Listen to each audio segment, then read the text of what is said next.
Hey YouTube, TurtleAgs here bringing you another AFK journey video. I did an earlier recording for my updated Endless Mode King Croaker guide. As you can see here, we did obtain all the prizes in Endless Mode. Chat, you guys can say hi to your future self, YouTube, anyone you want. And basically we're going to refilm this video, but because we do have Foresto Mythic Plus, so we're actually going to see if perhaps the illusion is able to pick up a KO. Maybe we will finally have a tank besides Thorin to eat those one-hit KOs. We'll see. So, as per usual, we'll go ahead and go over King Croaker's kit, although I think by now all of you know the main part of his kit. Afterwards, I'll showcase for you the team that I used to get my high score earlier today. And then afterwards, I'll kind of do a play run of the old team that was used in Endless Mode. That way you see the damage comparison. Because a lot of people have been asking me, hey, is Corrin and Merrily good again? And so far we are 2 for 2 with Merrily and Corrin out damaging Odie and Cassidy in Endless Mode. So that is a promising sign, although I actually kind of got used to Odie being a good DPS. I was actually hoping that he would remain good. Nolo, thank you so much for the Prime, appreciate you. For some reason my alert's not working, but I appreciate your donation of the Prime, appreciate you. So anyways, let's go ahead and get into it.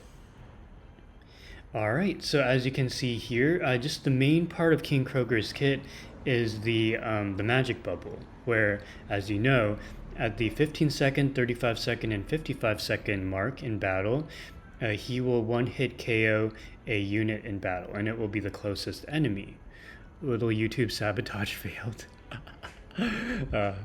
This is the reason why Thorin, since the beginning of this game's release, has been the best tank, almost mandatory, in order to get a high score in King Croaker. But now we do have another tank that is able to create a summon, and that is Foresto. And so I think what we'll do is, just out of curiosity, we'll go ahead and bring Foresto to the fray. What we'll do actually is we're going to have the real Foresto buff the Cassidy to give her more energy so she can ult more, right? And then we're going to go ahead and protect a unit that needs protecting. We'll go ahead and protect Coco in this case.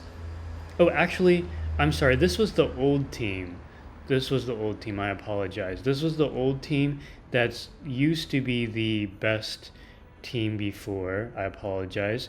Let me just go ahead and do this run first.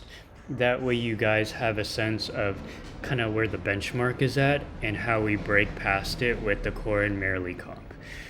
Besides the one-hit KO mechanic, there's not much else to really pay attention to for King Croaker.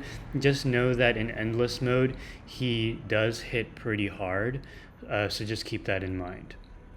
Okay, so this is the original team that scored the high score in Hell Mode. The nice thing about this team, I see that TurtleX is feeling a little froggy today. Oh, yes. What I like about this team is that you have Coco to shield, so you got the defensive side covered.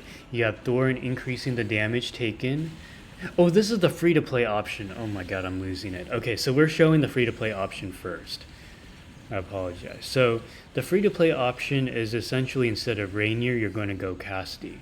Or no, I'm sorry, instead of Rainier, you're going to go Coco. Yeah, this is the free-to-play option. I apologize. We did an earlier recording today, so usually I have free-to-play option at the very end. And, one of my viewers at my earlier recording was talking about how also is a good alternative. And I did run her in an earlier recording, and she had comparable damage to the Cassidy variant. The reason I'm not running Ulsa is because I don't think many free-to-plays and low spenders who do not have Mythic Plus Rainier also have a Supreme Plus also. That's very uncommon. So as you can see here, we hit 21 bill, which actually would be enough to get all the rewards. So that's really reassuring, right? If you are residence level 400 plus, you can reasonably expect to get all the rewards as you know, without a Rainier Mythic Plus. Now, if you do have a Rainier Mythic Plus, here's how things will change. So, you know, if we take out Coco and then we add Rainier, the thing about Rainier is that because he provides the 25% damage mitigation for your main DPS, so survivability is actually easier to maintain with this team. So let's go ahead and give it a try. Now sometimes RNG can be a little tricky and KO someone like Cassidy. However, because I am forming a pact between Thorin and Cassidy, so at least during the first phase of the fight, so long as Thorin is alive, Cassidy does get protected. But I do anticipate that Cassidy might die towards the last few seconds of the run. And this is if you do not have Coco at all. How high does Cassidy need to be? Great question. So a lot of people every single day ask me if Cassidy is viable at EX5. And I would say she is viable at EX5, but her damage skyrockets with EX10 because at EX10 she is able to make it so that every... Ooh, we died early. Okay, so I guess... Shoot. Okay, I was not expecting that. Oh, I know why. I know why. Okay. We'll try something afterwards. I've done so many runs today that I cannot remember which one's which, but I do remember the optimal team though. Okay, but this team still did better, right? With the Rainier, instead of 21.6 bill, we got 23.5 bill. And I apologize for not showing the replays earlier. This is my third recording for today. So, yeah, so as you can see, Odie did a lot of damage, followed by Cassidy. Okay, so now, so as you can see here, survivability is still an issue without Coco. So now that we're going into more like different Rainier comps, now I'll go ahead and show you the comp that achieved the high score, which I already forget. So let me check something here. On my Discord channel, I do keep a record of my best clears, but I'm not sure if I updated. Yeah. Interesting. Okay. So that was one option, but there was also the other option here. So I think this is Merrily and Corn with this quick blade. Okay, if memory serves me right, this was my best score.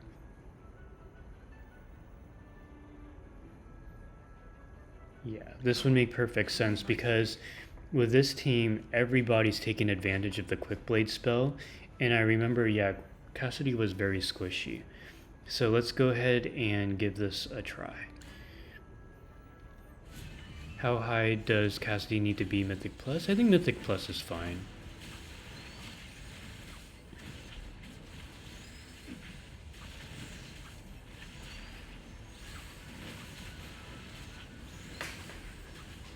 So the reason why we're trying out Corn and Merrily again is because once you enter Endless mode, the Dream Realm boss becomes a lot chunkier in terms of defense, which means that units that are able to inflict true damage, such as Corn, such as Merrily, in order to bypass defenses, are able to do even more damage than a normal unit that has to get through all those defenses normally.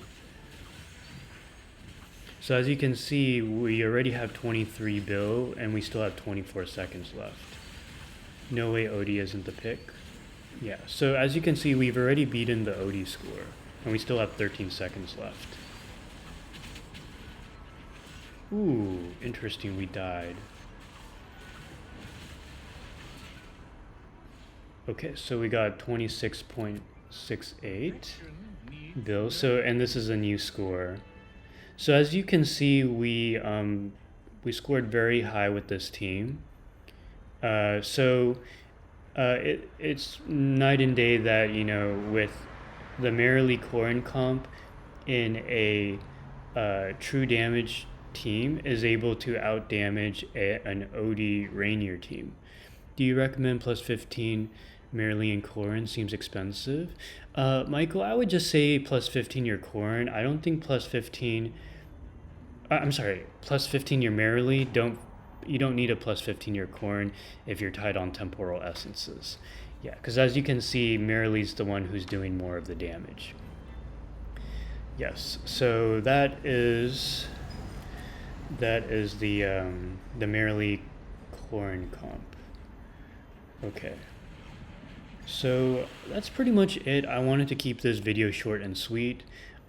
We did a ton of playtesting earlier in the previous versions, but I just wanted to show you the most optimal teams. If you have a team suggestion for Endless Mode, please do share with us.